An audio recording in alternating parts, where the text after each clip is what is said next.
ফুলকপি ও মাছ যখন টকবক করে ফুটে ওঠে আর তখন আমি ধনিয়া পাতা ছড়িয়ে দিই, এই দৃশ্যটা দেখতে আমার অসাধারণ লাগে। আসসালামু আলাইকুম বন্ধুরা, আমি সিরাজু মনিরা আজকে আবারও চলে এসেছি আপনাদের মাঝে। সাথে আছে ছোট্ট একটি রেসিপি, খুবই ইজি এবং সিম্পল একটি রেসিপি। আমাদের বাংলার ঘরে ঘরে এই মাছ রান্নাটা প্রায় করা হয়। কাতল মাছ প্রথমে খুব ভালোভাবে ধুয়ে নিয়েছি এবং এখন লবণ হলুদ ও মরিচের গুঁড়া মাখিয়ে রেখে দেবো 5 থেকে 7 মিনিট। তারপরে তেল গরম করে তাতে দিয়ে দিচ্ছি মাছের টুকরোগুলো। কাতল মাছের টুকরোগুলো আমি খুবই হালকা করে 2 পিঠি ভেজে নিব এবং তারপরে সরিয়ে রাখবো। যখন আমার তরকারি রান্না হবে তখন তরকারির ঝোলে মাছগুলো ছেড়ে দেওয়ার জন্য।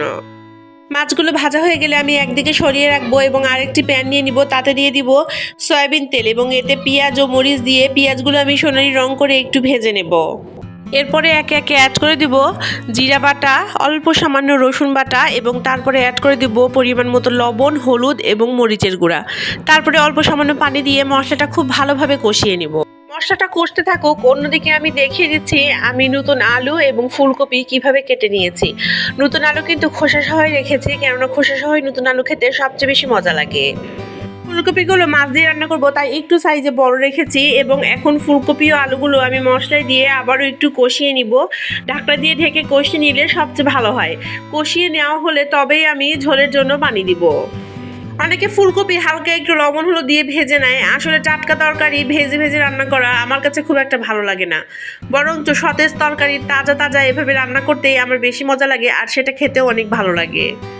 আসলে রান্না এমন একটা বিষয় যে আপনি যেমন করে খেতে পছন্দ করেন ঠিক সেভাবে রান্নাটা করতে হবে, যাতে আপনার খাবার প্রতি রুচি ও আগ্রহ দুইটাই থাকে। মাছগুলো ফ্রাই করা হয়ে গিয়েছে, এখন আমি মাছগুলো এই তরকারির সাথে অ্যাড করে দিব এবং তারপরে হালকা একটু গরম পানি অ্যাড করে দিচ্ছি ঝোলের জন্য। সব কিছু অ্যাড করা হয়ে গেলে ঢাকনা দিয়ে ঢেকে আমি 15 মিনিট খুব ভালোভাবে ফুটিয়ে নিব। তরকারিটা যখন প্রায় হয়ে এসেছে দেখতেই পাচ্ছেন কি সুন্দর করে বলক উঠছে এবং আমার যে ভিতরে তরকারিগুলো দিয়েছিলাম ফুলকপি ও আলুর, সেই তরকারিগুলো কিন্তু সেদ্ধ হয়ে গিয়েছে। ফুলকপি, আলু ও মাছ দিয়ে রান্না এই তরকারিটাতে জিরার আধিক্য একটু বেশি হলে আমার খেতে ভালো লাগে। আপনারা কে কে এরকম তরকারিতে জিরার ফ্লেভার সবচেয়ে বেশি পছন্দ করেন অবশ্যই আমাকে কমেন্টে জানাবেন। আমি ধনিয়া পাতা ধুয়ে কুচি করে রেখেছি, এখন এই পর্যায়ে আমি ধনিয়া পাতাগুলো ছড়িয়ে দিব এবং ঢাকনা দিয়ে ঢেকে দিব। 3 থেকে 4 মিনিট রান্না করব, তারপরে কিন্তু তরকারিটা সার্ভ করার জন্য একদম তৈরি। মাছ দিয়ে ফুলকপি ও আলুর এরকম ঝোল রান্না শুধুমাত্র সাদা ভাত দিয়ে খেতেই অসাধারণ লাগে। আর আজকে কিন্তু আমি সাদা ভাত দিয়েই এই তরকারিটা সার্ভ করছি। পাতলা ঝোলের তরকারি যারা একদমই খেতে পছন্দ করেন না তারা কিন্তু এই তরকারিটা একবার অন্তত ট্রাই করে দেখবেন। আশা রাখছি যে সবারই ভালো লাগবে।